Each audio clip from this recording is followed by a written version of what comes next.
in terms of figuring out what a better circuitry of connectivity amongst experts would look like, we start with the question of what is the organization as a whole, or a program within an organization, if we're looking at a subunit, what does it have to deliver in order to be successful? You know, we create systems in order to generate output. So the first question is, what is it that we're trying to deliver to society that society will be appreciative for what we do in return? So that's the first, what's the overall functionality?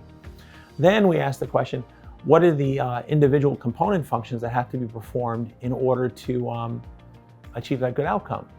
And then once we've identified those things, and again, it's not one pass, it's not like you can sit there with a spreadsheet, it's a discovery process of exploration of, oh, we need this done, we need that done, this thing, oh, maybe this.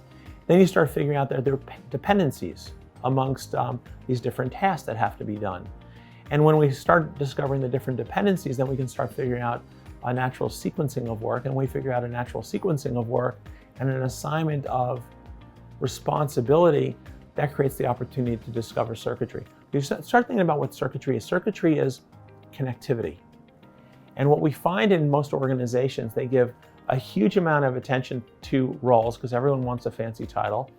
And they give a huge amount of attention to responsibilities because everyone wants to feel important. But they give too little attention to relationships and answering the question, on whom am I dependent to be successful and who depends on me for their own success? Now, once we start getting into these questions of roles, responsibilities, and especially relationships, then we can start to see, what does the circuitry look like? Ooh, this person depends on this person, make a connection. This person depends on this person, make another connection. This person, whatever the role, whatever the formal responsibility, actually, they don't get dependent on, there's no interdependence this way, it's over here, oh, we got to make a connection over there. And so it's this recursive asking of the question of relationships and dependencies and interdependencies that the circuitry starts to emerge as obvious. And then once it's obvious, then there's some aspect of trying to formalize it, at least temporarily, so that people are in the right collaborative, creative conversations with the right other people about the right things at the right time in the right way. So for anyone trying to, you know, as we say at MIT, we're very keen on putting ideas into action. You know, it's not the ivory tower where you sit up there just concocting great ideas with no concern as to how well they actually play out in practice. So around the idea of putting ideas into action, an important question for a leader is first to ask the question, the organization for which those leaders are responsible, are they actually succeeding in meeting their social mandate? Are they actually renewing through their own behavior the license that society has given them to operate?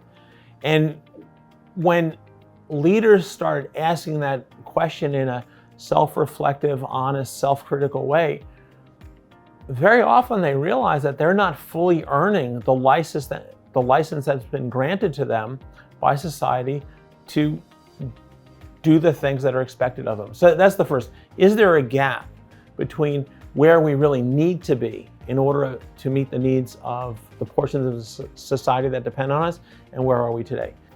Second question, when those leaders start looking at the people for whom they're responsible, they can ask the question, just sort of random pick, that person, that person, that person, that person. When I watch them work, how much of their innate potential to do valuable, creative, clever things is actually being taken advantage of towards solving bona fide problems? And then there are a couple of negatives on this, right? One is you just look at someone and say, holy cow, we've created such an Edenic set of conditions that this person walks in from the moment they punch in, badge in, log in, whatever they do, that they are totally supported in solving some important problem, both individually and part of a larger problem-solving team.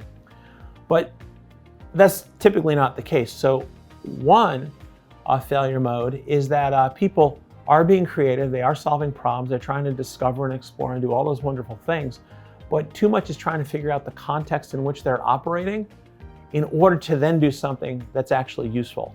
So first question is as you start looking around and find people very active, very curious, very creative, but about the social overlay, that's already a warning sign that somehow you're not creating the conditions that are best to give them the opportunity to express their potential as people.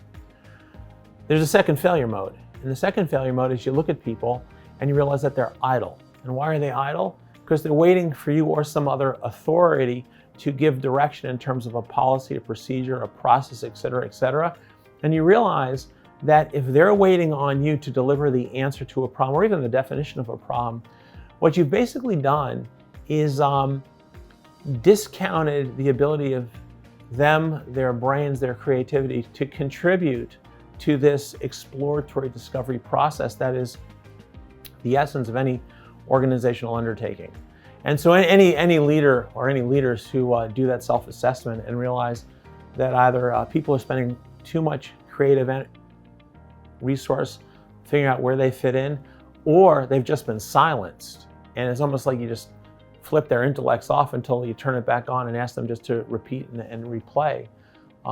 Those are two conditions which really invite some sort of not only consideration, but test of change to get more out of the whole.